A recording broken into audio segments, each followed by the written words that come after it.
BJP ಶಾಸಕ Byrathi Basavaraj CID ಕಸ್ಟಡಿಗೆ. Rowdy sheeter ಬಿಕ್ಲು Shiva ಕೊಲೆ ಪ್ರಕರಣದಲ್ಲಿ ಭೈರತಿ ಬಸವರಾಜ್ ಅವರನ್ನ ಸಿಐಡಿ ಕಸ್ಟಡಿಗೆ ಕೊಡಲಾಗಿದೆ.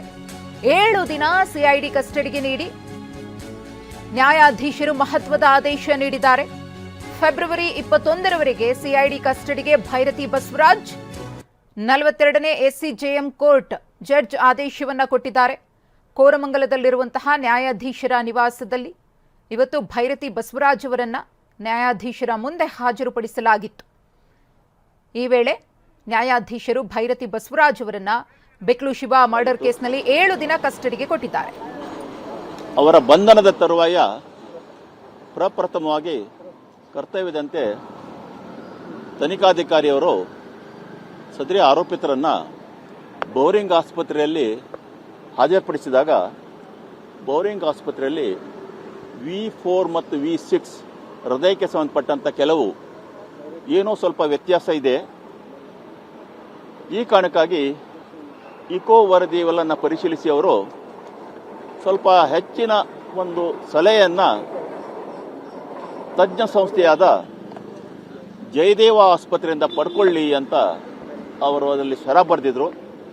ಅದನ್ನು ಗಮನಿಸಿದ ನ್ಯಾಯಾಧೀಶರಂತ ಶ್ರೀ KN ಶಿವಕುಮಾರ್ ಅವರು ಪೊಲೀಸ್ ಕಸ್ಟಡಿಯ ಕೋರಿಕೆ ಇದ್ದಾಗ್ಯೂ ಸಹ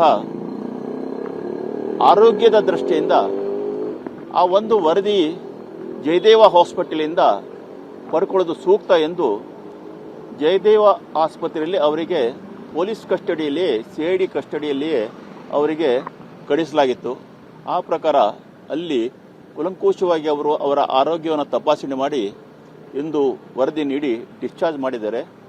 ಯಾವುದೇ ಆರೋಗ್ಯದ ಸಮಸ್ಯೆ ಇಲ್ಲ. ಬಹುತೇಕ ಎಲ್ಲ ಕಡೆಯಲ್ಲೂ ಕಾಲಂಗಳಲ್ಲಿ ಸಂಬಂಧಪಟ್ಟ ಕಾಲಂಗಳಲ್ಲಿ ಹೃದಯಕ್ಕೆ ಸಂಬಂಧಪಟ್ಟಂತೆ ಇರ್ಬೋದು ಮತ್ತು ಇತರ ಕೆಲವು ಎಲ್ಲನೂ ನಾರ್ಮಲ್ ಅಂತಲೇ ಕೊಟ್ಟಿದ್ದಾರೆ. ಈ ಹಿನ್ನೆಲೆಯಲ್ಲಿ ಇಂದು ಈಗ ಪುನಃ ನ್ಯಾಯಾಧೀಶರಾದಂಥ ಶ್ರೀ KN ಶಿವಕುಮಾರ್ ಸಮಕ್ಷ ಹಾಜರುಪಡಿಸಿದಾಗ ಅವರ ಗೃಹ ಕಚೇರಿಯಲ್ಲಿ ಅದನ್ನೆಲ್ಲ ಪರಿಶೀಲಿಸಿ ಕೂಲಂಕುಷವಾಗಿ ಪರಿಶೀಲಿಸಿ ಆರೋಪಿ ವಕೀಲರಾದಂಥ ಶ್ರೀಯುತ ಹೇಮಂತ್ ಕುಮಾರ್ ಅವರ ಆಕ್ಷೇಪಣೆ ತೀವ್ರವಾದ ಆಕ್ಷೇಪಣೆ ಇದ್ದಾಗ್ಯೂ ಮಾನ್ಯ ನ್ಯಾಯಾಲಯ ಈ ಮೊದಲು ಅಂದರೆ ದಿನಾಂಕ 10ರಂದು ನಮ್ಮ ಕರ್ನಾಟಕ ಉಚ್ಚ ನ್ಯಾಯಾಲಯ ನೀಡಿದ ತೀರ್ಪನ್ನು ಪರಿಶೀಲಿಸಿ ಕಸ್ಟೋಡಿಯಲ್ ಇಂಟ್ರಿಬ್ಯೂಷನ್ ಕೊಡಲಿಕ್ಕೆ ಬೇಕಾಗತ್ತೆ.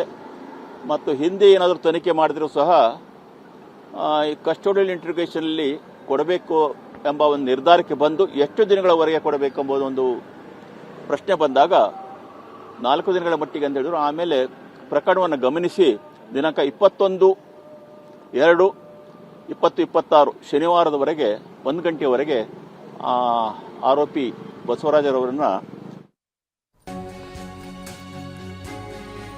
ಭೈರತಿ ವೈದ್ಯಕೀಯ ರಿಪೋರ್ಟ್ ನಾರ್ಮಲ್ ಆಗಿದೆ ಅಂತ ಹೇಳಿ ಆಸ್ಪತ್ರೆ ವೈದ್ಯರೇ ಮಾಹಿತಿಯನ್ನ ಕೊಟ್ಟಿದ್ದಾರೆ. ಭೈರತಿ ಬಸವರಾಜ್ ಅವರಿಗೆ ಆರೋಗ್ಯಕ್ಕೆ ಸಂಬಂಧಪಟ್ಟಂತೆ ಯಾವುದೇ ರೀತಿಯ ಸಮಸ್ಯೆ ಇಲ್ಲ. ಇದು ವೈದ್ಯರು ಕೊಟ್ಟಿರುವಂತಹ ರಿಪೋರ್ಟ್ನಲ್ಲೇ ಮೆನ್ಷನ್ ಆಗಿದೆ. ಬೆಂಗಳೂರಿನ ಜಯದೇವ ಆಸ್ಪತ್ರೆ ವೈದ್ಯರಿಂದ ಮಾಹಿತಿ ಸಿಕ್ಕಿದೆ.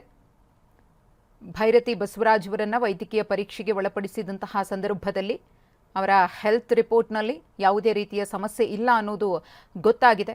ಇವತ್ತು ನ್ಯಾಯಾಧೀಶರ ಮುಂದೆ ಹಾಜರುಪಡಿಸಲಾಗಿತ್ತು. 7 ದಿನಗಳ ಕಾಲ ನ್ಯಾಯಾಧೀಶರು CID ಕಸ್ಟಡಿಗೆ ಕೊಟ್ಟು ಮಹತ್ವದ ಆದೇಶವನ್ನ ನೀಡಿದ್ದಾರೆ. ಈ 7 ದಿನಗಳ ಕಾಲ ಬಿಕ್ಲು ಶಿವ ಕೊಲೆ ಪ್ರಕರಣಕ್ಕೆ ಸಂಬಂಧಪಟ್ಟಂತೆ ಮತ್ತಷ್ಟು ಮಾಹಿತಿಯನ್ನ ಕಲೆ ಹಾಕಲಿದ್ದಾರೆ CID ಪೊಲೀಸರು. ಮತ್ತೊಂದು ಕಡೆ ಭೈರತಿ ಬಸವರಾಜ್ ಅವರನ್ನ ಹಾಡಿ ಹೊಗಳಿದ್ದಾರೆ BY ವಿಜಯೇಂದ್ರ. ಬಿಜೆಪಿ ರಾಜ್ಯಾಧ್ಯಕ್ಷರಾಗಿರುವಂತಹ BY ವಿಜಯೇಂದ್ರ ಅವರು ಯಡಿಯೂರಪ್ಪನವರು ಸಿಎಂ ಆಗೋದಕ್ಕೆ ಭೈರತಿ ಬಸವರಾಜ್ ಅವರು ಕಾರಣಕರ್ತರು, ಬೆಂಬಲವನ್ನ ಕೊಡಬೇಕು ಅಂತ ಹೇಳಿ ಅವತ್ತು ವಿಧಾನಸೌಧಕ್ಕೆ ಓಡೋಡಿ ಬಂದಿದ್ರು. BS ಯಡಿಯೂರಪ್ಪನವರ ಬಗ್ಗೆ ಭೈರತಿ ಇಟ್ಟ ವಿಶ್ವಾಸಕ್ಕೆ ಬೆಲೆ ಕಟ್ಟುವುದಕ್ಕೆ ಸಾಧ್ಯವಿಲ್ಲ. ಎಲ್ಲವೂ ನಮ್ಮ ಪರೀಕ್ಷೆಯ ಸಮಯ ಎಂದಿದ್ದಾರೆ BY ವಿಜಯೇಂದ್ರ. ನೇರವಾಗಿ ಮಾತನ್ನ ಹೇಳ್ತಾನೆ. ನಾನಿವತ್ತು ಅವ್ರ ಕುಟುಂಬ ಸದಸ್ಯರನ್ನ ಮಾತನಾಡಿಸ್ಕೊಂಡು ನಿಮ್ಮೆಲ್ಲರನ್ನು ಮಾತನಾಡಿಸ್ಕೊಂಡು ಏನೋ ಒಂದು ಫೋಟೋ ಹಾಕ್ಸ್ಕೋಬೇಕು ಅಂತ ಬಂದಿಲ್ಲ.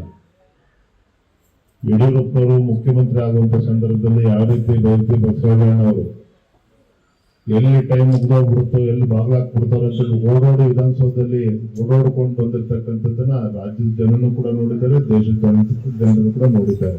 ಅವತ್ತು ವೈದ್ಯ ಬಸವರಾಜ್ ಅವರು ತೆಗೆದುಕೊಂಡಿರ್ತಕ್ಕಂಥ ಒಂದು ನಿರ್ಧಾರ ಯಡಿಯೂರಪ್ಪ ಮುಖ್ಯಮಂತ್ರಿ ಮಾಡೋ ಟೈಮಲ್ಲಿ ನಾವುಗಳಿದ್ರು ಕೂಡ ಧೈರ್ಯ ಮಾಡೋದಕ್ಕೆ ಸಾಧ್ಯ ಇರಲಿಲ್ಲ. ಅಂತ ಧೈರ್ಯನ ಅವ್ರು ಮಾಡಿದ್ದಾರೆ. ಅವರ ಒಂದು ಯಡಿಯೂರಪ್ಪ ಬಗ್ಗೆ ಇಟ್ಟಂತ ವಿಶ್ವಾಸಕ್ಕೆ ನಾವು ಬೆಲೆ ಕಟ್ಟೋದಕ್ಕೆ ಸಾಧ್ಯ ಇಲ್ಲ. ನಾನು ಇಷ್ಟು ಮಾತ್ರ ಸಂದರ್ಭ ಹೇಳ್ತೇನೆ, ಇವೆಲ್ಲವೂ ಕೂಡ ನಮ್ಮ ಪರೀಕ್ಷಾ ಸಮಯ. ನಾವು ಕೂಡ 25-30 ಕೇಸ್ಗಳು ನಾನು ಕೂಡ ಎದುರಿಸಿದ್ದೇನೆ. ತಂದೆಯವ್ರ ಮೇಲೆ, ಕುಟುಂಬದ ಮೇಲೆ ಹಾಕಿದಾಗ ಈ ರಾಜಕೀಯ ಷಡ್ಯಂತ್ರಗಳು ಹೇಗೆ ನಡೀತಾವೆ ಎಲ್ಲವೂ ಕೂಡ ನಮ್ಗೆಲ್ಲ ಗೊತ್ತಿದೆ, ನಿಮ್ಗಳಿಗೂ ಕೂಡ ಗೊತ್ತಿರುವಂಥದ್ದು. ಆದ್ರೆ ನಾವು ಯಾರು ಕೂಡ ತಾಳ್ಮೆನ ಕಳೆದುಕೋಬಾರ್ದು. ಭಗವಂತನ ಬಗ್ಗೆ ನಾವು ನಂಬಿಕೆ ಇರಬೇಕು, ವಿಶ್ವಾಸ ಇರಬೇಕು. ಇವತ್ತೆಲ್ಲ ಒಂದು ಒಳ್ಳೆ ಅಡ್ವೊಕೇಟ್ಸ್ ತಂಡವೂ ಕೂಡ ಇದೆ. ಇವರೊಂದು ಪ್ರಾಸೆಸ್ ಸ್ವಲ್ಪ ಸಮಯ ತೆಗೆದುಕೊಳ್ತದೆ. ಹಾಗಾಗಿ ನೀವು ಯಾರು ಕೂಡ ಆತಂಕ, ತಾಳ್ಮೆ ಕಳ್ಕೊಳ್ತಕ್ಕಂಥ ಅವಶ್ಯಕತೆನೇ ಇಲ್ಲ. ನಾವಂತೂ ನಾನಾಗ್ಲಿ, ಯಡಿಯೂರಪ್ಪರಾಗ್ಲಿ, ಪಕ್ಷ ಆಗ್ಲಿ ಎಲ್ಲವೂ ಕೂಡ ಸಂಪೂರ್ಣ ನಮ್ಮ ಜೊತೆ ಇದ್ದೇ ಇರ್ತದೆ. ಒಳ್ಳೇದು ಆಗೇ ಆಗುತ್ತೆ. ನೀವು ಯಾರು ಕೂಡ ಆತಂಕ ಪಡುವಂತ ಅವಶ್ಯಕತೆ ಇಲ್ಲ. ಅದು